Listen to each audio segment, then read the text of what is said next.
Eh bien, avec Jérôme Huard, nous rejoignons Aerokit. Bonjour Jérôme. Bonjour Pierre. Alors, Aerokit, une structure très particulière, très, comment dirais-je, orientée maquette. Oui, enfin maquette, on va pas dire vraiment maquette très pointue, mais maquette, on va dire, de début, on va dire, maquette débutant.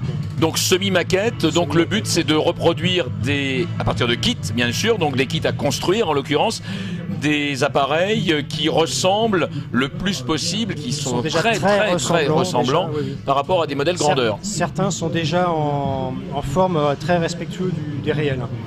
D'autres, il y a des petites différences très légères, mais qui sont, on va dire, pour le commun des mortels, comment je pourrais dire, qui n'ont pas nécessité. Très proche, en fait. Qui n'ont pas nécessité pour quelqu'un qui veut vraiment faire de la maquette. Exactement. Alors Jérôme, il faut savoir que là, nous sommes en présence d'un kit particulièrement. Donc un kit, ce qui veut dire en clair que nous sommes avec un ensemble qui contient tous les éléments préfabriqués, voilà. Prédécoupés. Donc un kit comprend tous les éléments. Donc il y a toutes les pièces découpées, donc la nervure, couple. Vous avez tout ce qui est boîte coffrage, les baguettes aussi, la verrière, le capot moteur. Donc il y a tout intégralement pour construire le modèle. Il manque juste le moteur et le train rentrant. D'accord, donc on est vraiment sur la méthode traditionnelle. Tout à fait traditionnelle d'un kit. Tout bois, en fait.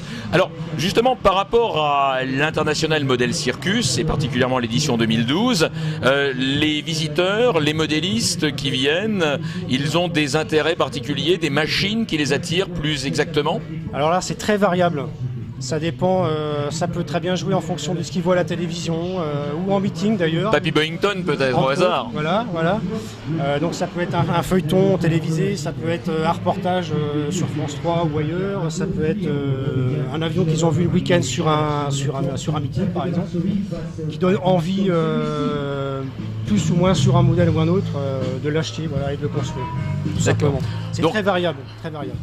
Globalement, pour construire un kit comme ceci, ça s'adresse plutôt à des modélistes expérimentés, très expérimentés, débutants? On va dire pas des débutants purs et durs, c'est pas possible.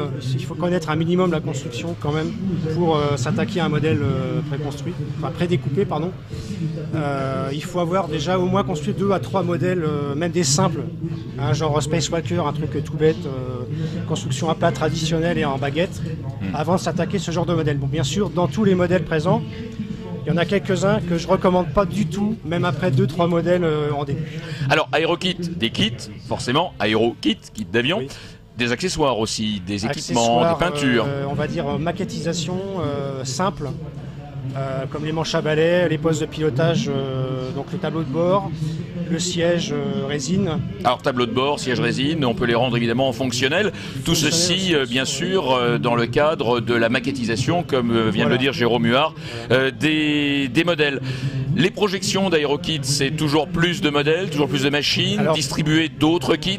Oui, déjà donc j'ai récupéré intégralement la structure de Pierron Marty au niveau des kits qui existaient donc, du temps de Pierron Marty, que j'ai légèrement amélioré, donc j'ai allégé pas mal de pièces dessus, j'ai augmenté la qualité du bois, des matériaux, et donc au niveau des projets, il y a un nouveau kit qui va sortir l'année prochaine, c'est un 0, donc un système 2 modèle 21, de 2,40 m, l'échelle va augmenter légèrement, on va passer à 2,50 m.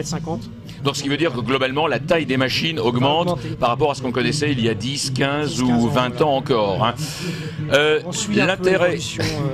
L'intérêt de l'IMC pour Aerokit, c'est quoi aujourd'hui?